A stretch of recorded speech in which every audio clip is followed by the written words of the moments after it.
Well, I think the legacy of that visit is really critical to that era of Hastings College. This opened up at that point in time sort of a different outlook, a different thinking. This was to be our window on the world. That's how Bob Gray liked to describe it.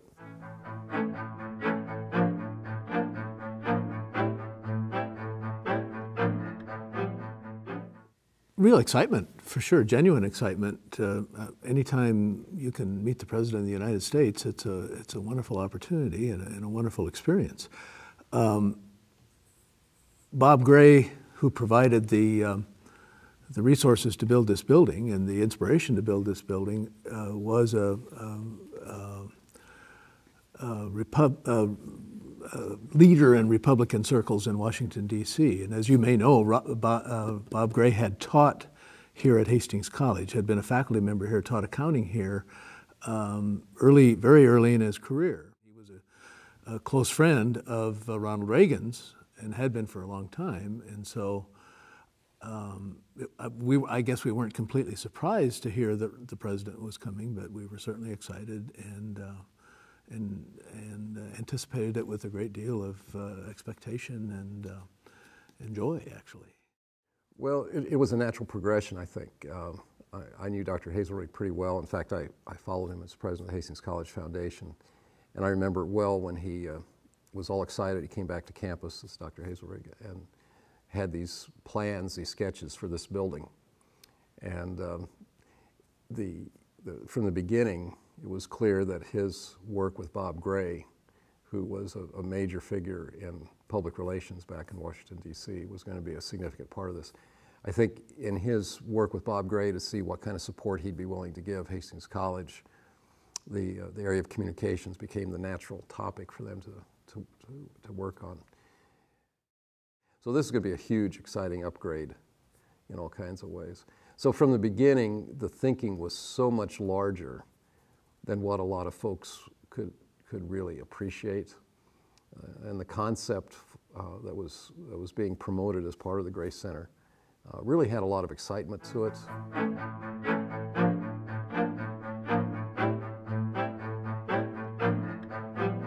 Anytime you see our political leaders today on television, you begin to realize that these things just don't happen accidentally. There's tremendous amount of efforts that go into moving these kind of people around and protecting them wherever they happen to be. Well, I think there was so much more to it.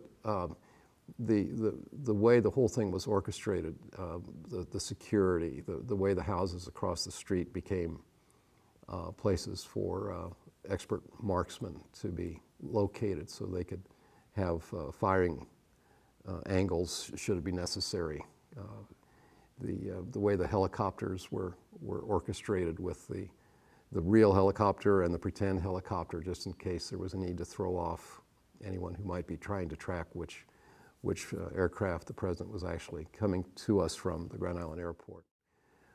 But I think the excitement just went through the whole institution, and the planning in terms of the production of the dedication had me on the platform as representative of the faculty, but no responsibility for giving any kind of oral presentation of any kind. In fact, because of that, the other people, like Dean Strassheim, had been checked out to make sure it was okay, according to the Secret Service, for President Reagan to shake their hands. And my role was simply to be there and to be an academic garb and to add another chair to the stage, I guess. But as luck would have it, President Reagan, as we all know, was a very gracious guy, very friendly, and he saw another person, another hand to shake, and so he just came down the line and had the opportunity to have that engagement with him, short though it was.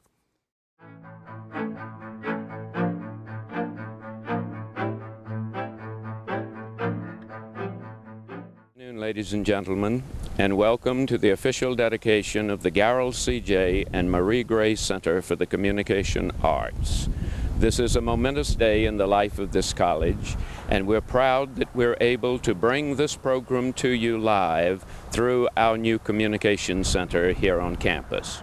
I think it was a very long day because the anticipation starts hours in advance, probably 48 hours in advance. You just okay, this is happening. This is going to happen, and we were curious to see how the outdoor arena was going to be set up. See actually the band show up and the choirs, and I remember how colorful it was. I remember how controlled access was. I think the part though, it seemed to me that from 10 in the morning till whenever it started, like at 2 in the afternoon, it just seemed like that was an eternity. Like, when is the president going to be here? And then when those helicopters finally came over the northern part of campus and landed what was then on the golf course, the Elks golf course, at that point, you just, the emotional excitement is beyond description. That was there was such power represented in his arrival that you had to be in awe. You just had to be in awe. The noise of the helicopter is something else, and then to see it land on the golf course where I had spent many hours enjoying the game of golf. I mean, I had never looked at that piece of land the same, and I still don't, even though it's a parking lot now for the. And went to a small college. His bearing, his style, and his demeanor tells me that he is one of us. I think he's getting close to us too. Shall I wait? Huh? I'm going to wait. I don't think you're going to listen to me.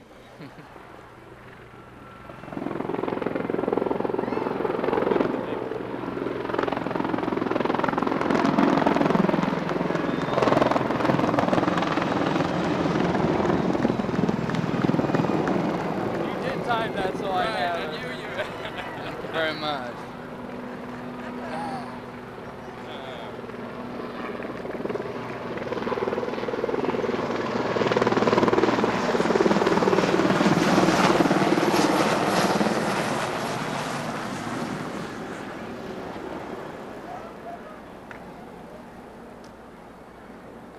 Their timing's unbelievable. They told me that he'd probably fly over during my speech. I said, I only had 1 minute. I'm going to take 2 or 3 if I have to stop.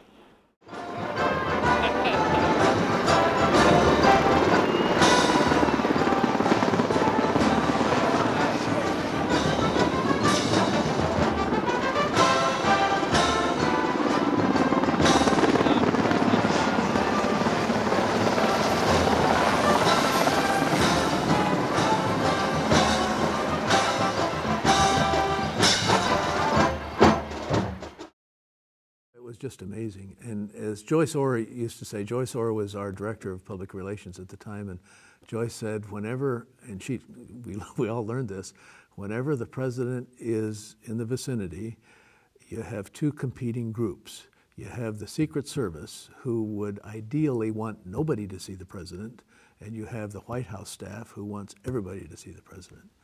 And so, I mean, it was just an amazing security experience. There were kind of degrees of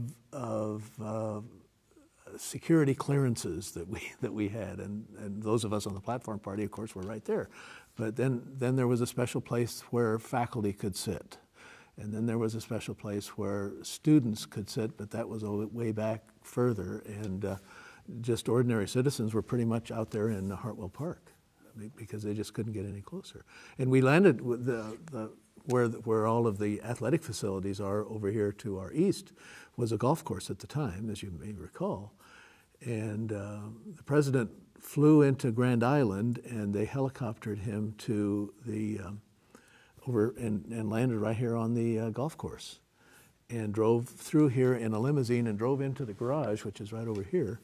And that's where he came out and came through the Gray Center, and as I said, the platform was out in front.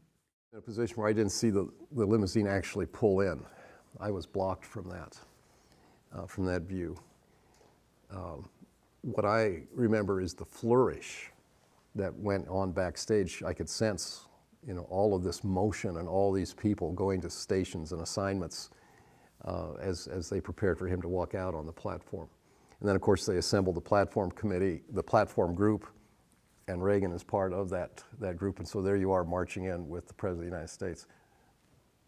How do you, I don't know how to explain it. It's just, one of those once-in-a-lifetime experiences that It's, you know, there are more people who've had more profound experiences with President Reagan than I by far. But it's one of those things where accidents happen, and that was a nice accident to have happen. It's now my distinct pleasure to introduce the man whose vision and generosity made this day possible. The Honorable Robert Keith Gray, a Hastings native and chairman of Hill & Knowlton Public Affairs Worldwide, headquartered in Washington, D.C. Bob Gray.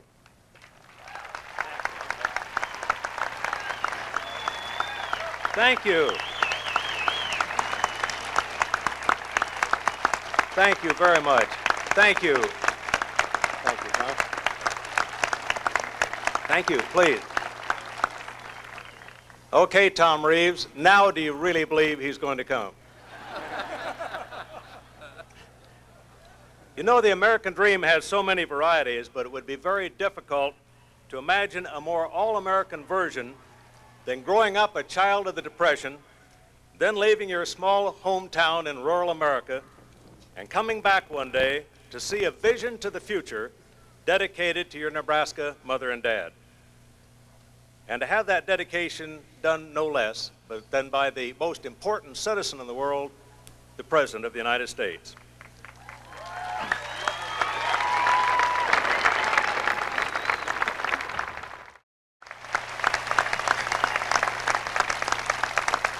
Ladies and gentlemen, it's now my pleasure to introduce the First Lady of the state, Governor Orr.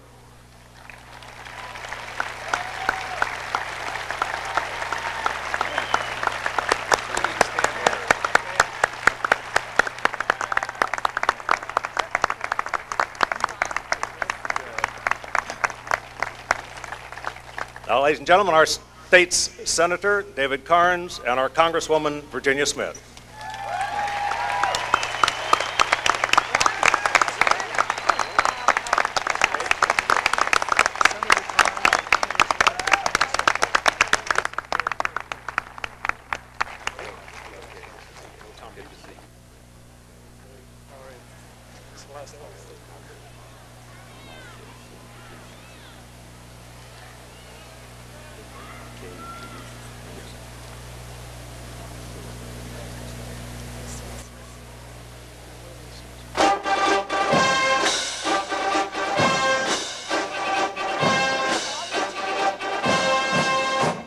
Ladies and gentlemen, the President of the United States. I mean, I was well briefed that my role was ceremonial only, and that I would not be shaking the President's hand. I was specifically told that, so I was not to extend my hand or to offer any kind of that kind of greeting. So when it happened, I was surprised, as anybody could possibly be. And what even was more surprising, of all the opportunities for photos that could have been taken that day, the photographer on the scene happened to click that handshake between myself and Reagan, and it's a perfectly framed picture. And so, I mean, there's photo evidence that it actually happened, and it wasn't supposed to happen. President Reeves, Mayor Smith, Bob Gray, Senator Carnes, Congresswoman Virginia Smith, honored guests, Nebraskans all. It is a great honor to join you in welcoming the President of the United States to Hastings College campus, to the city of Hastings, and once again to the state of Nebraska.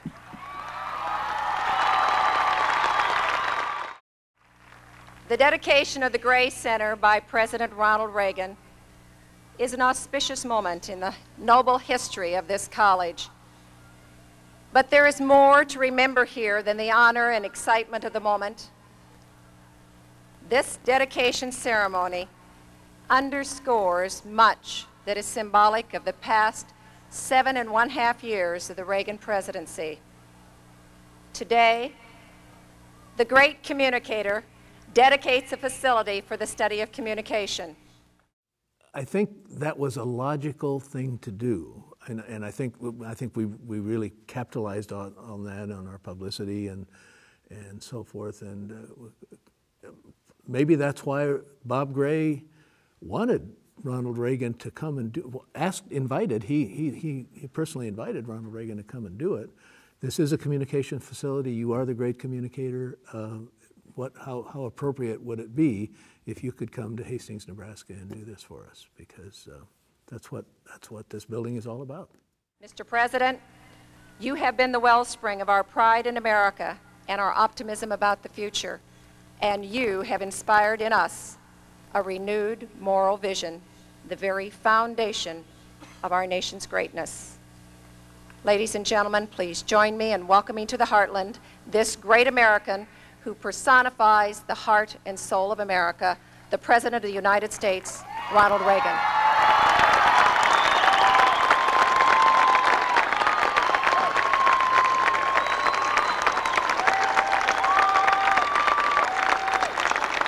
Thank you.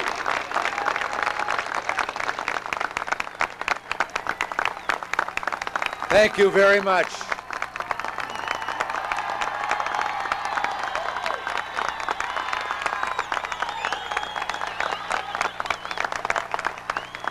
Thank you, Governor Orr. Thank you, Governor Orr, Senator Carnes, Congresswoman Smith, Dr. Reeves, Mr. Mayor Hal Smith, and thank you, Bob Gray. Bob invited me here, and he certainly is a persuasive fellow. I bet he could even talk Sam Donaldson into attending charm school. But I was happy to be persuaded.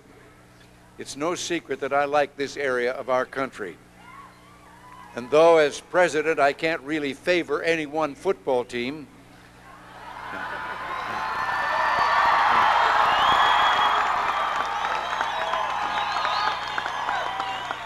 I'd just like to say there's no place like Nebraska.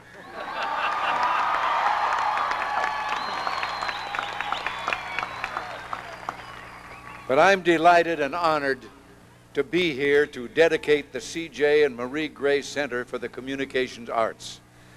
I understand that Marie is nearby today at the Good Samaritan Village, a lover of life at the age of 96. Marie's brother, Bert Burchess, is here. He's 92. And so is Marie's sister, Jimmy Walters, who's 82. And you know, one of the reasons I'm saying all this, so wonderful to have some people calling me kid. But another Gray, the British poet Thomas Gray, who died in 1771. I know what you're thinking, but no, I never met him. He wrote beautifully of the small towns of England whose people lived, as he put it, far from the madding crowd. Along the cool, sequestered vale of life, Gray wrote, they kept the noiseless tenor of their way. Well, he was talking about the kinds of people who don't make a lot of noise, whose lives aren't flashy or gaudy, God-loving, God-fearing people who believe in certain fundamental principles, principles like self-reliance, taking care of your own and your community, looking within yourself for strength, and looking to God for your bearings. Those bedrock principles are at work all around this town, this campus, even this very communications center. I'm told that Hastings College operates on a balanced budget. And the Gray Center itself has, as you've been told by the governor, raised all its funds in the private sector, not looking toward the government for a special leg up or for free lunch. That kind of self-reliance is inspiring and a model for our society to follow.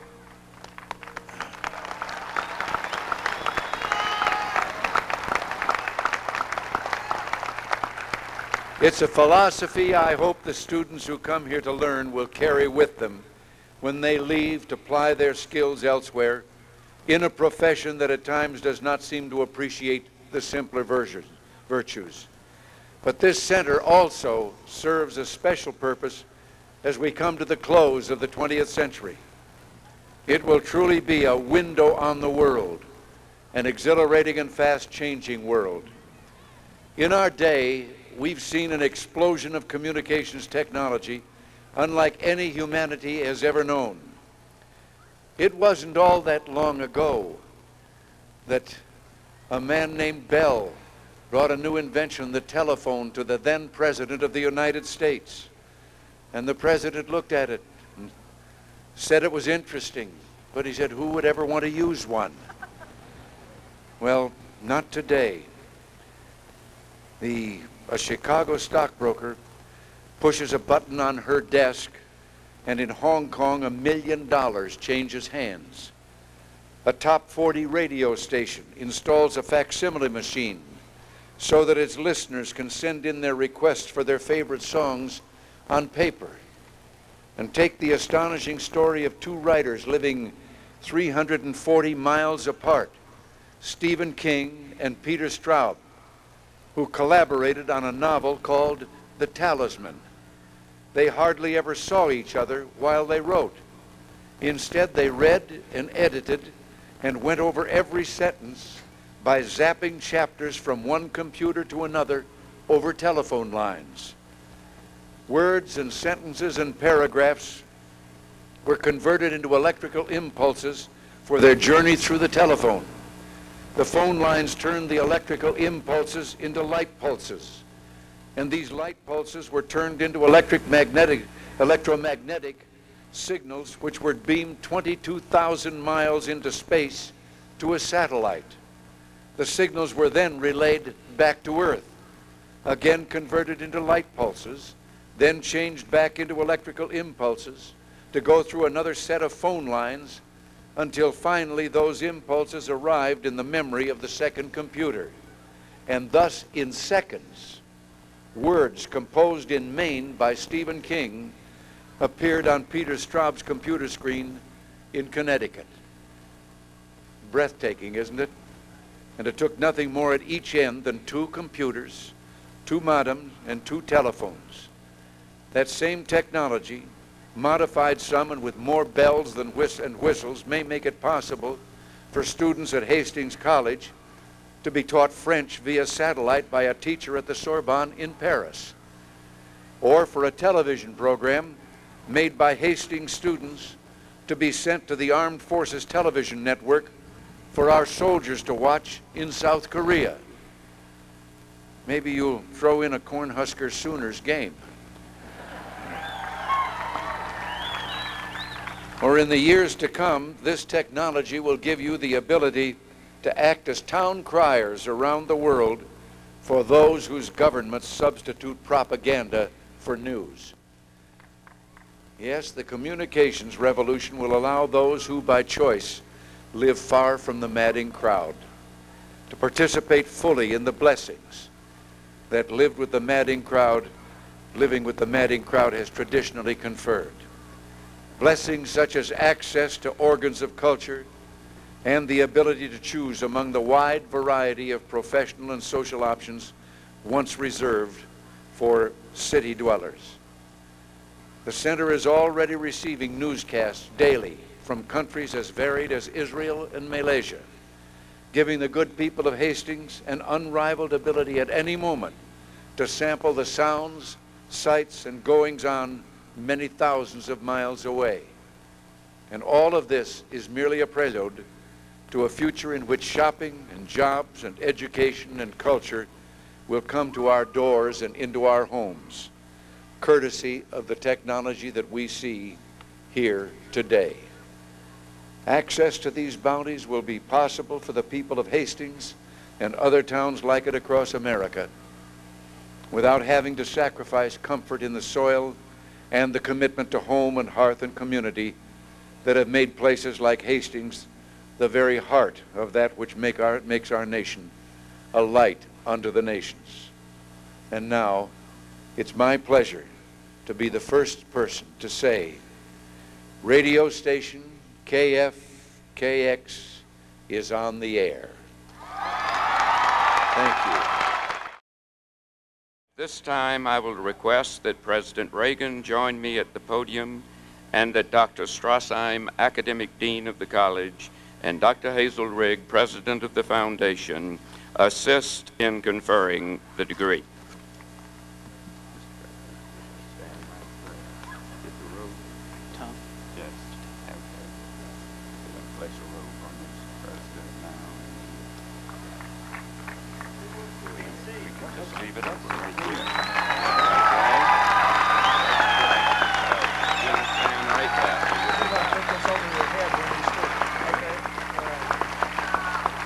It is my privilege and personal pleasure, Dr. Reeves, to present to you for the honorary degree Doctor of Communications, the Honorable Ronald W. Reagan, the President of the United States of America. By then, I'd been the dean for 5 years, and so I'd done a whole lot of those, and I'd been on platform parties many, many times before, but this one was really special. And so I can remember the platform was right out in front of the Gray Center, and one of my, I don't have it so much anymore, but I used to get a little stage fright and used to get a dry mouth, and so I was really concerned, and I was beating a kind of a constant path into the bathroom to get water, to drink water, and I was full of water by the time that ceremony started, but everything went fine. President Reagan is known justifiably as the great communicator. His lifelong career as a communicator serves as an example for students of today and for leaders of tomorrow. He has eloquently and effectively communicated America's message to leaders around the world and to all Americans. His work as a premier communicator, radio announcer, film and television actor, esteemed governor of the state of California, and for the past 7.5 years, President of the United States of America, the highest office in the land, inspires us today as it will for generations to come. It is for this record of distinguished and dedicated service as a communicator for the American people that I now present to you, Dr. Reeves, the Honorable Ronald W. Reagan, President of the United States of America, to receive the honorary degree Doctor of Communications from Hastings College.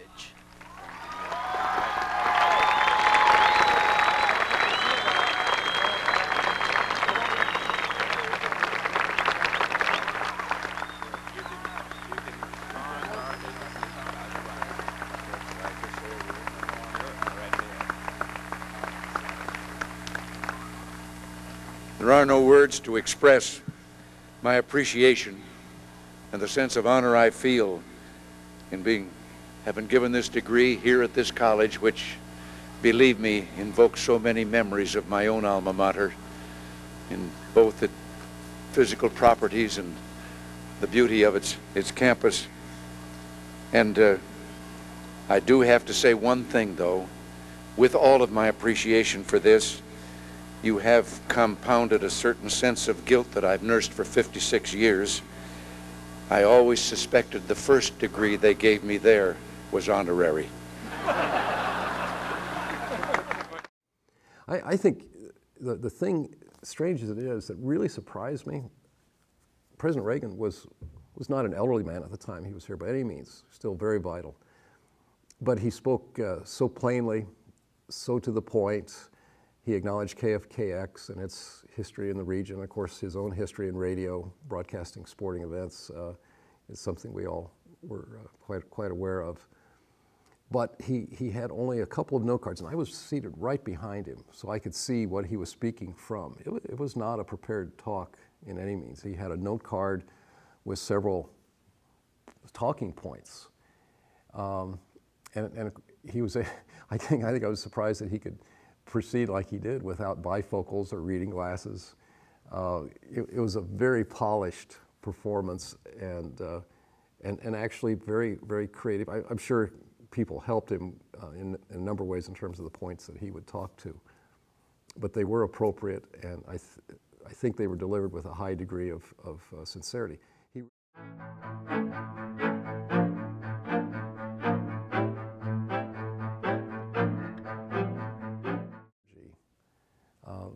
Just, for the next couple decades, and maybe even through now, has been a profound thing for us. I think it's given us a very creative outlook towards our curriculum, the way we continually look at the LAP program, the way we're willing to introduce new majors.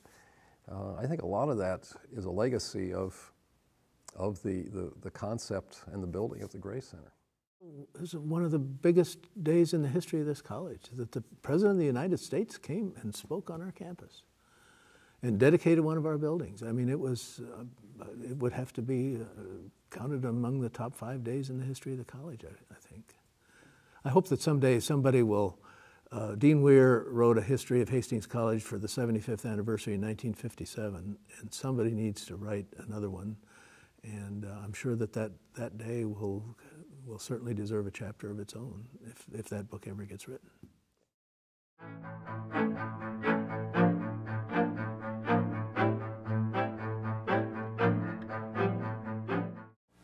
It's my pleasure to be the first person to say radio station KFKX is on the air. Thank you.